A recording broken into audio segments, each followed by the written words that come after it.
the Reconstructionist Radio Podcast Network presents Worldview Media Podcast, where Gordon and Joyce Runyon view popular media through the lens of the biblical five-point covenant model to help believers appreciate and apply principles of exciting narrative and engaging storytelling.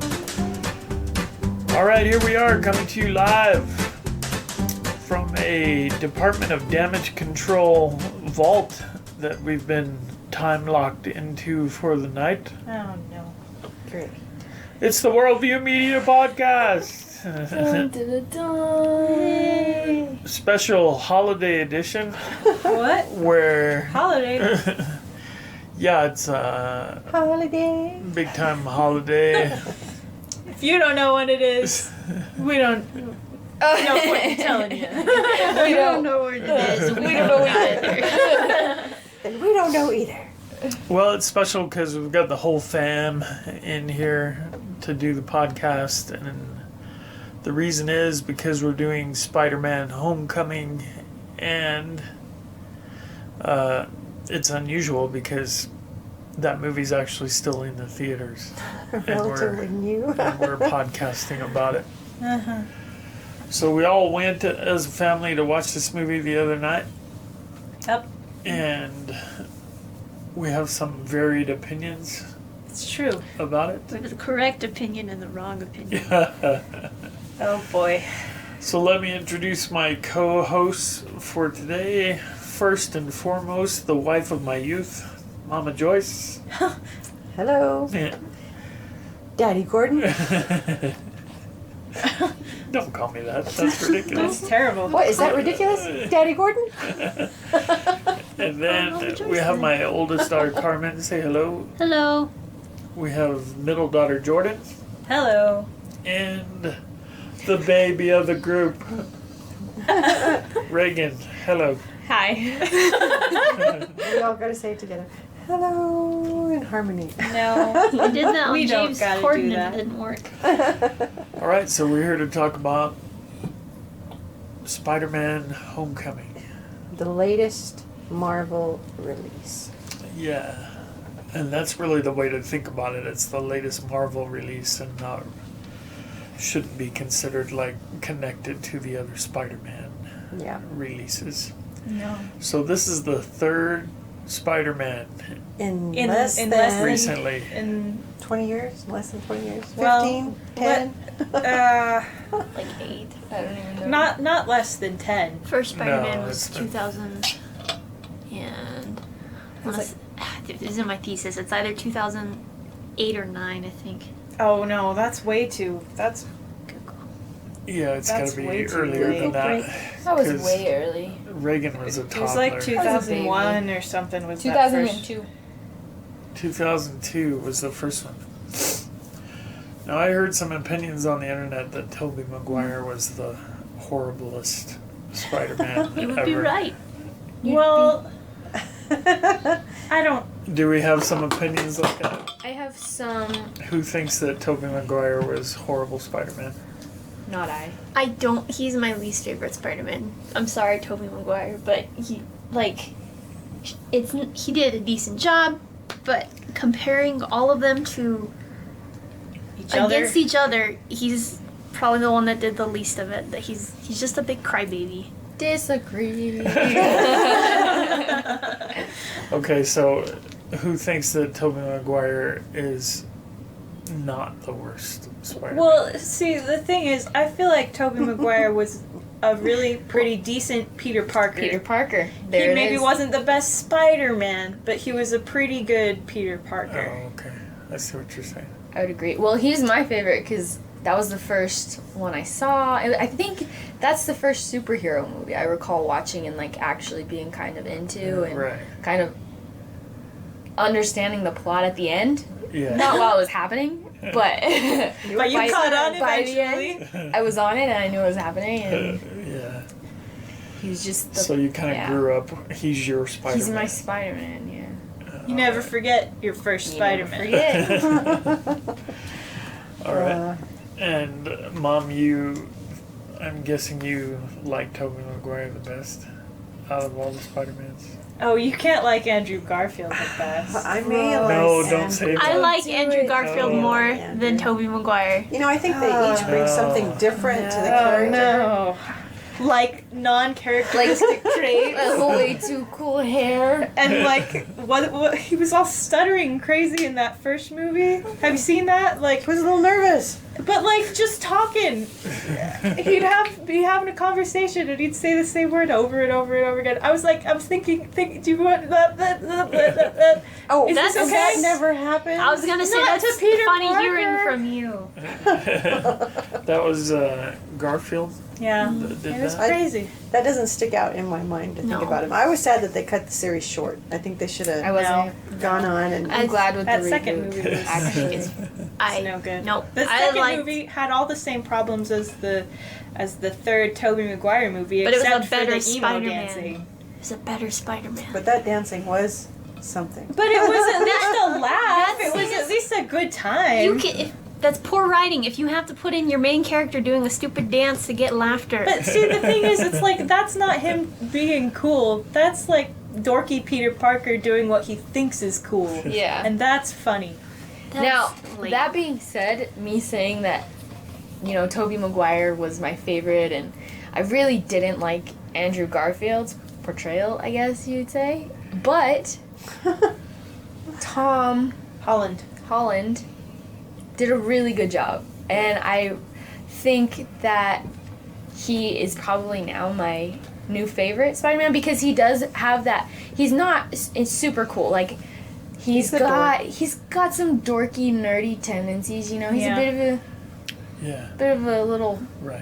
you know, Kind of a loser, a little yeah, bit. I a was little gonna bit of say- a peon. You know. well, all of his T-shirts throughout the movie have all of like the nerd jokes. He has the Yeah. diagram of find X, and it's it's the angle, and he circles X on the thing, and it's like I found X. So those are like the kinds of T-shirts he's wearing. He looks like a modern nerd. Yeah, and I think a lot of people liked Garfield because he was funny. Mm. And I think that Tom Holland has a lot of humor in his Spider-Man, and Yeah. the writing is really He's real light. quippy and stuff. Yeah. And it's I think it's a good movie to start this Spider-Man. reboot on. yeah. I think he did a really good job. He's a good Spider-Man, probably my fave so far. Well, the He's answer. also a kid. The answer is Tom Holland, Tobey Maguire, Andrew Garfield. That's true. Nope. No. Correct. Nope. It's in reverse chronological order: Tom Holland, Andrew Garfield, Tobey Maguire. Wow, you're out on Tobey Maguire. No, Wow. he wasn't so bad. weepy. Every single fight he's in, he has to take off his mask and have the big soulful eyes. They of the all bad took guy. off their masks during their fights. That's like a Yeah. Spider-Man trope. Every single one of them does that. No. That's so you Except can for know when it's still Andrew the Garfield actor. does it. His hair is all whoopy and like an anime Don't character. be hating his hair. It's good hair. That's but why Tom it's wrong Holland, for let's- Peter Parker. Let's throw it out for Tom Holland though, because he does take off his mask at like the big emotional climax for him, and then once he falls off the plane and he's expected that this guy is dead, he takes his mask off. He's not just taking it off randomly in the middle of stuff. Like he takes it off and then he puts it back on and goes out to fight again. Tobey Maguire doesn't just take off his mask, it gets like exploded, and then it's like, why am I wearing this mask? I gotta take it off. Well, maybe So we have he some did a better different job. views Yeah, in so we're the damage control. Let's control the damage. yeah. Let's control the damage. Oh boy. Can't help it. They already gave Tobey Maguire 3 movies. Yeah, that's true. All right, so we're mildly divided on Yes, mildly the divided. actor. Now, what did you think of the story? And this one is different than the other Spider-Mans Yeah. because they didn't reboot by going back to the beginning. We didn't see the origin story again, for which I was and thankful. There's just no references back about anything. But there is. There are like two There's or a lot of three. implied stuff. And he does kind of talk it through with Ned, his buddy, when Ned finds out. He's all, well, how did this happen? All this stuff. And he's like, I got bit by a spider. Really? It doesn't get much more complicated. Yeah, that's the story. Well, what, a spider in his room? Mom, you know the spider because you've seen it twice already. What does Ned know? He doesn't know. I got bit by a spider. He told Ned the story. We just didn't see him telling the story because that would be boring because we know the story already. I like the story. There's some validity in stories. All right, so we're a little divided on this. Well, I think for me, it feels like you're just dropped into this. That's the point. Yeah, but I don't like that. You know, I'm going to this movie to see Spider-Man. I'm not going to see, okay, this is after the last Avengers, so I'm going to go see the Spider-Man from that movie. I'm going to see Spider-Man. And so there, for me, there was a little bit of a disconnect in what am I seeing? But it was Spider-Man. I think you have to be willing to go into the movie kind of knowing that you're not going to get an origin story because we've had that twice And we already before. met him. So And we we've already already know. Yeah, but Had a preview. even when they've had other characters come in together and they do their own movie, it's their movie. It's not, okay, I'm going to pick up from where this was here and then we're going to move That, forward. But he's that hasn't kind of- happened before, though, at all. Yeah, This is the first time a character's been introduced like this. The reason all the other characters had origin stories in their movies is because that was the first time we were meeting them. Yeah, Spider-Man has had a franchise for a while. Yeah, I wasn't too upset about missing the origin story. I was ready willing to just- roll on. Yeah, I was ready to get on with the story. I think that's the issue, though. You have to accept that this story is in the middle of the overarching Marvel Cinematic continuation. Universe Yeah. story Yeah. that's going on. Right. But what'd you think of the story? I liked it. That was good. I think it makes sense for The universe. for the universe and for what Peter Parker is doing at this stage in his life. Yeah, now, so It's a good specifically, the villain in the story is the Vulture. And there were some places in this Spider-Man I thought it was more faithful to the comic books, like him having the web shooters and Right. not having the web be organic. That's very comic book stuff, and the fact that this guy really was a high school kid, Yeah. 15. Yeah, he 16. looks like a Yeah, kid right, finally, right. not like a Freshman. 25. And there's references to him doing like kid stuff that he has to have Ned look up. Well, where's the lights on the car? I don't know how to drive this I don't know car. how to drive a Where car. are the headlights? He has to get adults to drive him around and stuff. Yeah. I like the Vulture. In the comic books, the Vulture is this old guy who's basically a vampire. I mean, he's not a classic vampire, but his powers are vampiric in that he kind of sucks out people's life force and uses that to reverse his own aging process. And he leaves all his victims dying of old age. And so, Okay, so he's a vulture in that other way. yeah, in a vampiric sort Yeah, of way. Yeah, but this Vulture is kind of feeding on the carrion of like ruins and damaged the pieces destruction of society. from- and- yeah. yeah. So, Alien technology. so what he's doing is he's going to places where like the aliens came in and destroyed New York in the first Avengers movie, Uh-huh. and also where Ultron invented a robot army, Uh-huh. and the Vulture's going into where all the ruins of the rubble of the battles are, and he's stealing the pieces of high tech stuff. and Right. Scavenging. But making it as- in his mind, I think he was doing that legally through a bid.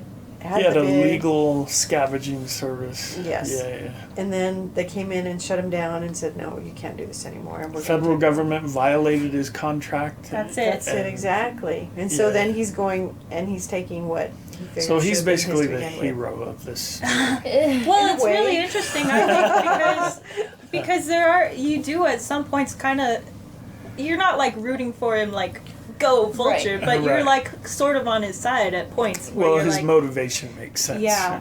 Well, they don't really call him Vulture, do they? well, no, but that's But who that's he They is. the- call him the Vulture flying guy. Yeah, Yeah. Peter calls him like the flying vulture man. I kind of like Usually, that like- with Marvel these days, is that they don't necessarily hit people with the names. Like if you know, If you're familiar. if you're familiar with it, You'll then you're catch gonna it. be like, ah, yes, I know this guy. Like we have the guy at the very end that he's selling stuff to He's got a scorpion tattoo on his neck, and his face is all messed up at the end. He's like, I've got some friends. I want to go and take down this spider guy. He's named after, the scorpion, so he's eventually going to become Scorpion, which leads into... If they continue the series. Which, if they don't cut him off, which leads into the Sinister Six, which would have been Garfield's eventual, but we won't talk about that because that'll get us started again. And then also the guy that he, this is an extra part, but the guy that the criminal that he goes and meets and interrogates, that gives him a hard time, he is actually, he mentions that he has like a cousin, like a nephew that lives in that neighborhood. In the continuity, his nephew is Miles Morales, who becomes the second Spider-Man later on. So there's... Second Spider-Man? Yeah, you didn't even know about that. I didn't even know about that, yeah. So there's stuff in there that all sort of pulls together, and then there's also in there the guy with the electric glove is the Shocker, and they give him a hard time for that. He's like, you go around calling yourself the Shocker. Oh, the Shocker does I this. shock people. I'm a shocker. Yeah. Okay, well, so I thought the Vulture as a villain was innovative, and I liked that better than the whole sucking out your life force thing. That would have been... It wouldn't have fit in the world that they come up with. Yeah. Now, there was a continuity issue between the comic books and everything that we've grown to learn about Spider-Man that I thought they messed up. Because to me, it didn't seem like this Spider-Man had any kind of spider sense. He got caught off guard on a number of occasions. Well, they don't have... I think they showed it better in Civil War. That, because there's the one part where he's up on the thing and he's talking to Sam, and then all of a sudden he's like, oh, and then ducks and the car comes and that's gets true. him. Right. Yeah, in Civil War you could see there were little things that he would sort of react to something just a little bit. But it didn't happen in this. See, I was talking to a friend about this, and they had said that was kind of an issue for them, that Spider-Man seemed to now be kind of not as familiar with his powers and not as prepared as he was in Civil War. But part of that could be because of his dependency on the suit that he got in this one. Well, and then he changed the settings on the suit and kind of messed himself over, so there could have been some issues with the suit, which is what I thought. But, that was lacking, now that you mention it. I was just... well, especially the scene where it actually made me mad watching it, is when he's finally at the homecoming dance, which, there's where the title comes from. Right, yeah. Which was lame for me. Yeah. Spider-Man Homecoming dance. Well, I don't think that's it. Well, but I think it's also kind of an in-joke that. in a way for Spider-Man kind of coming back under the Marvel umbrella from being with Sony and stuff. Gotcha. And that's not the main thing. But he's coming out of the dance and he knows he has to save the world. Sure. And he's running out. He's running out. And he gets blitz attacked. He gets totally caught off guard from the Shocker, who just nails him right in the face. Yeah. And to me, that made me a little mad. I was like, where's the spider sense? And the same thing happened in a couple of the things, like when he's hanging on the airplane and I don't know, it just seemed like certain things that happened that seemed to kind of surprise him. I thought, man, where's your danger sense, Spider-Man? Were you surprised? Right. That's probably a fair point. But I think it's just down to this movie's particularly whoever the writers were or something, because it's hard to compare to the Russos. Yeah. Let's see, the other pet peeve I had, which is a minor thing, Captain America is my favorite Marvel superhero, and they just turned him into a buffoon in this. He's just a clown in this movie, and I just thought it was... Well, I think it goes back to the first one where he was doing all the propaganda stuff. Yeah, that's kind of how I felt. It was kind of a callback to that sort of thing. And I think you can tell by his uniform that it's around the first Avengers time when all these things were filmed. So that would have been right after he's coming back and reintroducing himself to the world and because stuff. There is me and Jordan, when we were watching the movie, they mess up their timeline a little bit. If you don't think about it in the fact that this was during How many? yeah. Yeah, because they start off with that. It's during the Avengers ruins, and they're scavenging all this stuff. And then it says 8 years later. And that's supposed to be what's happening now in Peter's life. But that would make it like 2020, because Avengers the movie came out in 2012. Unless Avengers was right after. Unless my theory is the Captain America movie, the first one came out in 2010, right? So if Avengers took place really closer to when Cap gets unfrozen, then it would make sense and the timeline would be right. That's what But that's what I'm thinking. Yeah. But a lot of people online are like, oh no, the timeline is ruined. And I'm like, maybe No, Avengers that makes just sense. happened in 2010 and the movie came out in 2012. Like, it's possible. Fair. We'll go with that. That's my theory. Official canon. Y'all are thinking about this way harder than I did. All right. Let's see. Anything But you else? also see with the captain that he's there, they're showing this, but he's kind of been disregarded. And I don't know if that's because of the Sokovia things. That And that's he's mentioned not- in a couple different Yeah. places as well. Yeah. that. He's on the run. And Yeah, so, there's not that same type of, the Captain America, They're still showing them, but I don't think it's the same type of It's like effect if you that it have used to have. like Michael Jordan or Yeah. somebody. Yeah. Just Michael some Jordan's celebrity. fitness thing. Oh well, or okay. O.J. Simpson's Yeah. fitness challenge. And you're like, well, I guess we're still showing these videos. I don't know, it's still in the thing.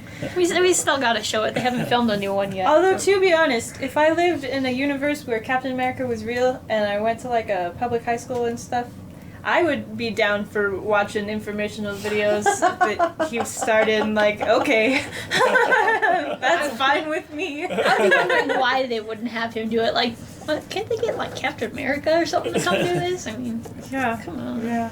And if it's about helping the kids, I don't know, I guess I could see why he could be wrangled into doing it, is what I'm saying. Right. Makes sense. Okay. See what you did? Any kind of general things left on the story? That plot twist is really something. There is a plot twist that's crazy, but I was just going to speak more broadly. I really kind of appreciated that it was a lighthearted movie and there wasn't, to me, there wasn't a sense of real imminent, serious, world destructive danger that's going to kill everybody. There was no because, laser rays shooting up into the right, sky. because you kind of, watching the movie, you can kind of tell that Stark has Spider-Man under control and the situation is kind of belittled by him and it's kind of not a huge deal, so it kind of seems safe in that sense. It's really ground level still. Yeah, so in that way it also kind of seems like an origin because it's sort of just starting out, so he's not thrown into anything super in the middle of his whole entire... It's not fighting aliens. Right. Yeah. So, and when they did that, they kind of had more room to play around with humor and friendship and High school stuff. high school stuff. And I thought that was fun and kind of different than the other Spider-Mans. Yeah. And I appreciated it. I thought it was a really funny movie. Yeah, no like real mass destruction or anything. But it was still interesting. Washington and Monument it's thing. still But that's kinda- not mass destruction. And that wouldn't That's have not like honestly- buildings falling down. Honestly, that wasn't even like a planned thing that was supposed to happen. That was like an accident that ended up happening. Yeah. They just that wasn't part of any It wasn't- maniacal yeah. plot or anything. it wasn't part of that writing or anything. yeah. I Whereas really before- liked the little notes that he left on anything. I thought that was Oh, really see, cute. that's so cute. And that's a real comic book thing, They too, would where have they that's leave behind his the little notes notes. and- And, yeah. So I thought that was really... And that's the Very first time good. we've seen him do that in Yeah. movies, too. So that's fun. I thought it was Okay. really good how they updated it. In terms of the Marvel Cinematic Universe, where does this rank? I mean, there's been We've a already lot. argued It's been a about lot this. of movies, but Yeah. I think it kind of ranks differently than other movies because it's a different vibe. Well, they're all... Yeah. well, we're let me propose some movies that are generally held to be some of the best of the Sure. Marvel Cinematic Universe. The first, I think a lot of people have Captain America with Winter Soldier at the top. Some people... although I higher. personally would put that at the top. That's Yeah. my favorite one of the Marvel movies.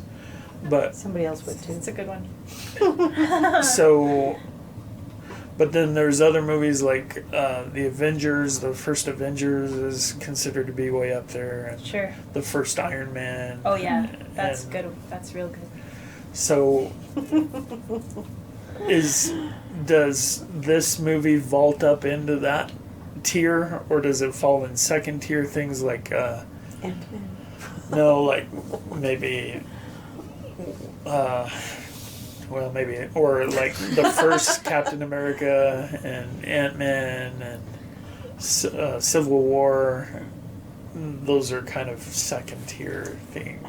You know, for me, they're making a web Yeah. with Marvel, and so Yeah. they have all these different movies, but they're all connected and interrelated. Yeah. And so Yeah. to take one and separate it on its own, you kind of lose some stuff with it. Yeah, sure, it's still a good movie.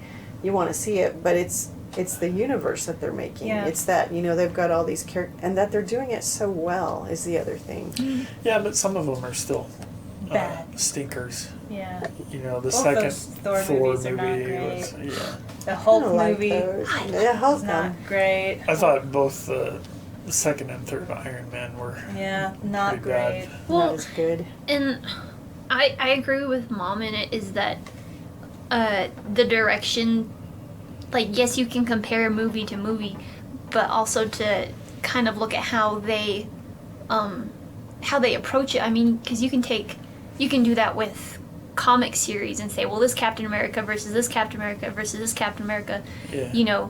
Depending on what kind of focus you take in that character, it's going to be a different kind of movie. Like Reagan, Jordan, and I could each go and say, all right, we're each going to make a Spider-Man movie, and we all go and do that. It's going to be a different Spider-Man movie. Yeah. It's going to be the same character, same things, but different. But Emphasis. you need those Thor movies to bring Thor, the guy that he is, into they the are part of the Avengers. universe. And so they're all interconnected, and you take some of those out, and I think you miss something from the. Well, the sure. overall. I just think it is valid to see that some of them are legitimately better. Yeah. and Yeah, but some then you are look at the worse. cast and all the people in those big ones that you're talking about. Like Winter Soldier, and how many people are in that, and the parts that they do, and those things are. It's not just about the Winter Soldier, because No. there's a lot of people involved Right. with that. I would say for this one, for basically just being Spider-Man and the Vulture and a little help from Ned, that's like three characters. Yeah. Tony Stark shows up every once in a while. Maybe I'll say three characters: half Tony Stark, half Ned, put together. Three characters. That's a weird character, but those three kind of carry the whole thing. Whereas where you put Civil War, Winter Soldier, that's Captain America, that's Sam Wilson, that's Nick Yeah. Fury, that's all of these people. It's a small cast. It's a ground level thing, like Reagan was saying. But I think it is a really good movie. It's a good start. Yeah, I agree with that. I'd put it up high in the second tier. I wouldn't put it in the I'd first. say about that too. I wouldn't put it up with like Guardians of the Galaxy, the first one. Right. But I might put it with the With second one, Yeah, maybe. yeah. Yeah, I feel about the same.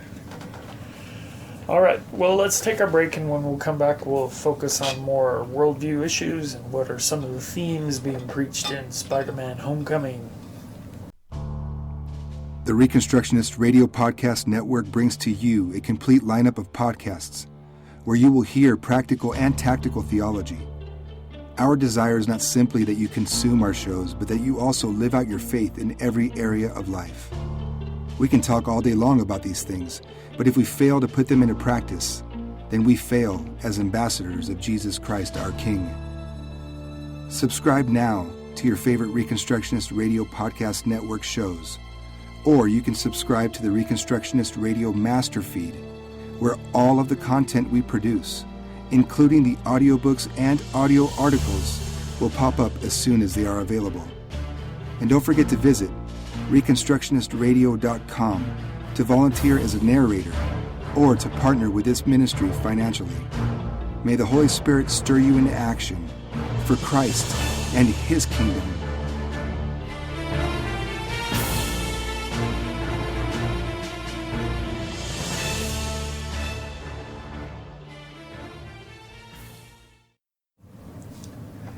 And we're back, Worldview Media Podcast.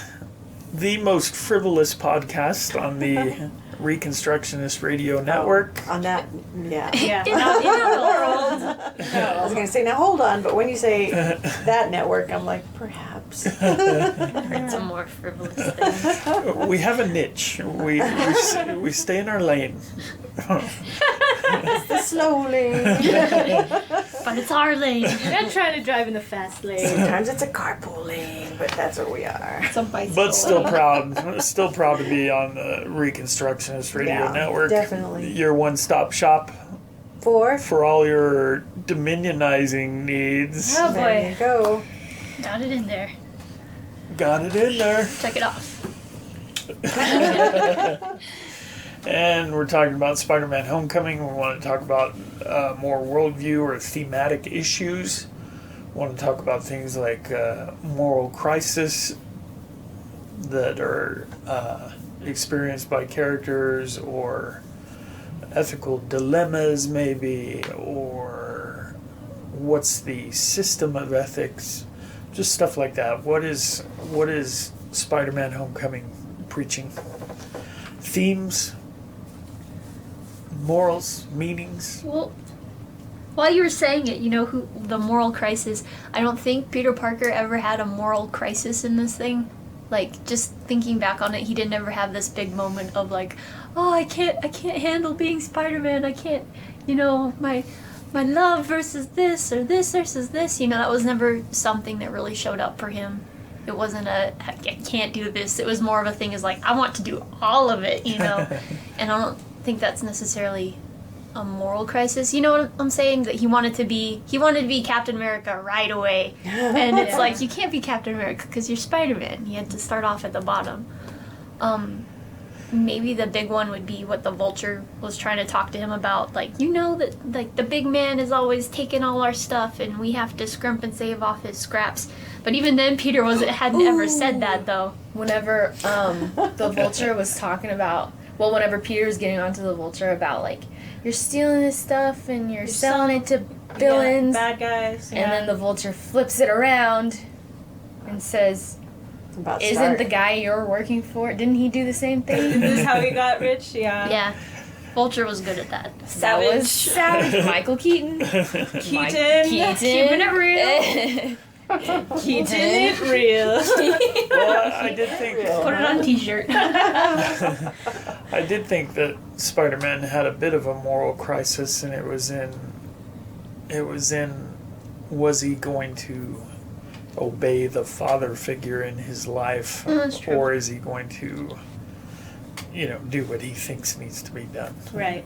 when his father figure is telling him no, hold back. And Yeah.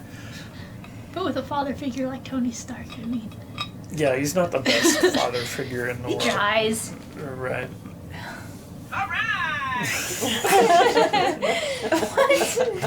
I come with my own backup. Oh boy. She's got her own sound bites. Thank you, Linda. So what do y'all think about that particular crisis? That seemed to occupy a lot of the film, really. Yeah, it did. Well, I mean, obviously it all kind of works out at the end for Peter. And like he ends up saving the day and the plane and all this stuff. Well, not really saving the plane. Plane crashes. Saves everything inside the plane, though. Does he? But he leaves a note. He leaves a note. He leaves a note though. Yeah, Just like He if you crash into apologizes. somebody's parked car or something. Right. But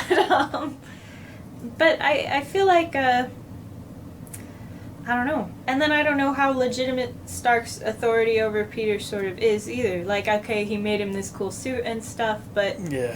he's really He's just a his guy. involvement kind of ends there. Right. So Peter He's not really is sort of hands-on. is sort of looking up to him and stuff, but I don't know how much actual authority Stark actually has to be like able to say you Right. need to listen to me, especially after he takes the suit away. Like there's Yeah, no, after He that didn't point. have what we would call organizational authority. Yeah. There was no organizational chart where Tony Stark is higher up. Yeah, because he doesn't actually have an internship with him. Right. But he does have a relational authority just because of the esteem that Peter holds him in. Right. And you know, a lot of the time that can be more binding on you.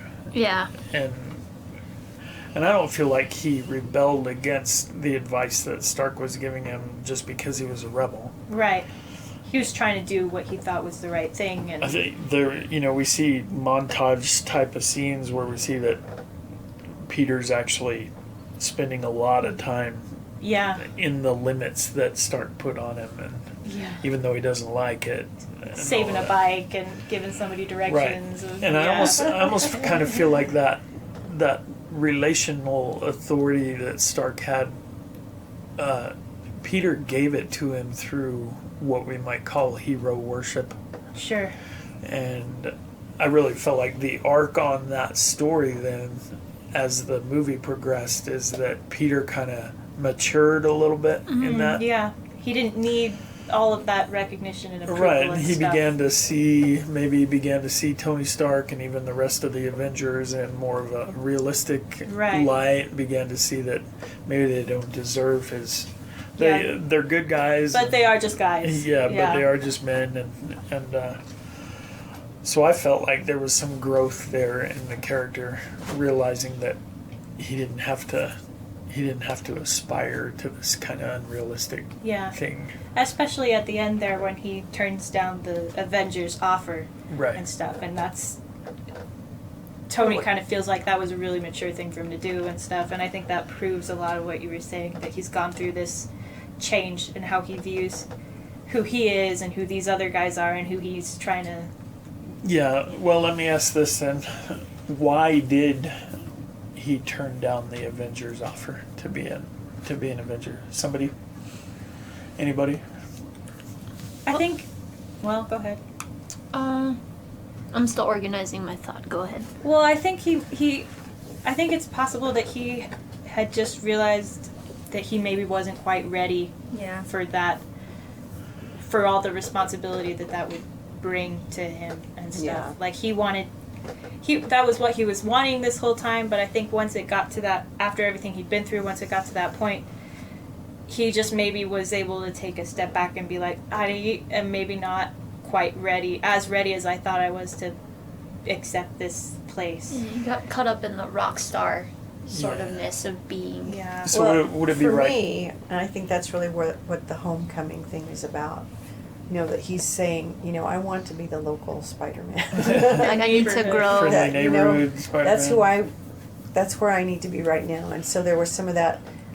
That's where I kind of see the homecoming thing being about, that he's So gone is it out, a- he's got the big eyes and, you know, bright lights and, oh, this is the life for me, and then just saying, you know what, I'm where I need to be. Is it a bloom where you're planted message?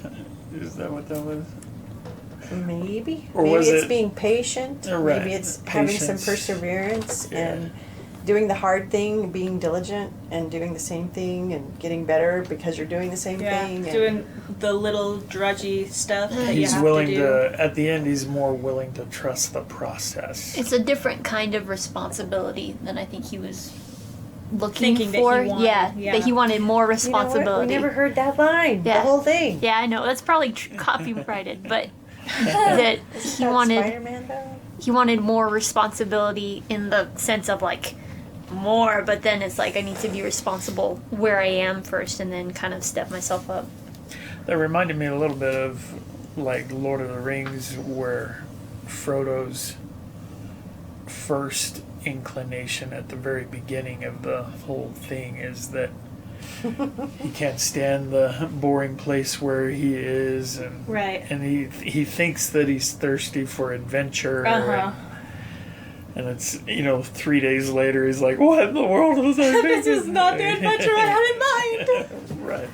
Uh, I felt like there was maybe some of that same type of thing.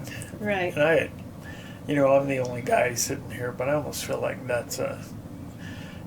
is that a common guy thing? I almost feel like it is. I know I felt like that the whole time I was in high school and stuff like that. And just, This sort of idealizing or romanticizing, like going and being Right, more. away from here Yeah. is automatically going to be better than That's how I here. feel. I don't think it's just a guy thing. No, I think that's just part of I think it's a youth maturing thing, and yeah. growing up and making your own way. Yeah. Yeah, that may be right.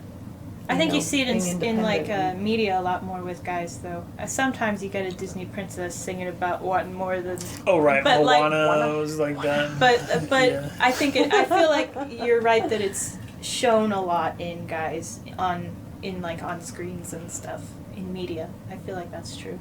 But do you all, as females here, do you feel like that's common to females too, or not? Yes. I think that's common to people. people cross. Well, Across it's that the whole board. it's that whole grass is always greener type of thing, isn't it? Okay. So it's yeah, sort of probably. I would guess. Sort of that I feel idea. like it's probably a little bit more prominent in people who have always been in the same place. Does that make sense? Yeah, like I guess if you did a lot of traveling while you were young, or like these military kids who are always going around, Right. they probably don't feel that as much because that's the normal.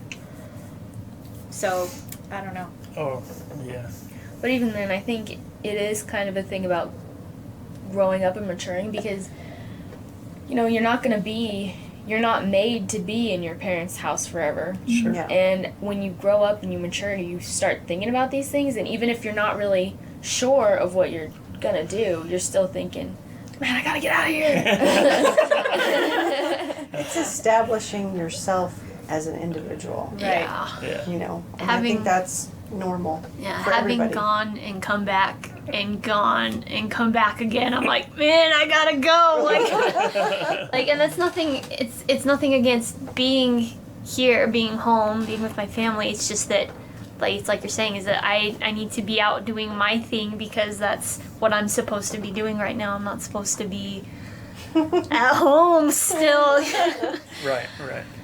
Ladies, she just had her 25th birthday. Yeah, I know I keep thinking about it. It's like, don't talk about it. Well, I think then the commonality is that you begin to get this creeping sense that not only am I not going to be in this house forever, but I shouldn't be. And, Right. And it will be better for me when I'm not. And then the temptation is to just kind of see that goal out there and not see all the steps that it takes to get there. Sure. And I feel like that's where Spider-Man is in this movie. He sees the goal and not the steps.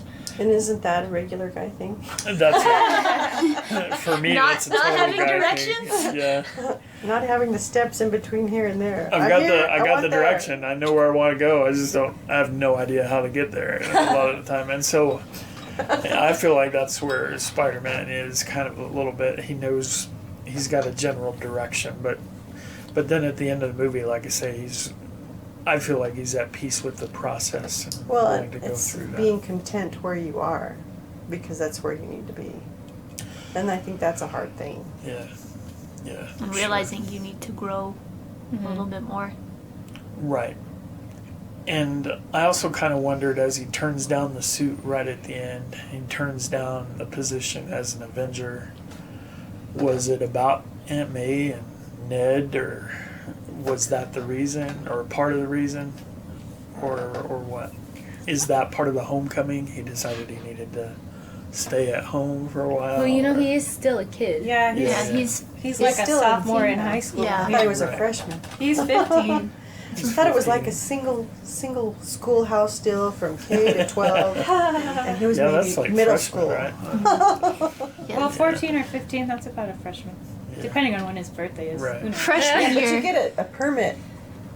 Freshman year, he goes and fights in the Civil War. Sophomore year, Taking down the Vulture. there you go. Going to homecoming Working with the through senior it. girl. Hey now, go for your Parker. And then I felt like there was another nearly moral crisis where he had to weigh, on the one hand, the desire to be responsible as Spider-Man and do what he should have done, and then on the other hand, the desire to Show maybe it get off. some of the benefits of being Spider-Man and show it off and maybe impress the ladies or Right. something like that. Lady. Are you the Spider-Man? Do a flip. Me. That guy, I related to him most. The Spider-Man from YouTube. So I thought that was a little bit of a crisis. Well, and I think in the beginning when he goes back and he's on this internship and, he starts dropping all of his extracurricular programs. He's not in band anymore. He's not doing the science quiz bowl thing.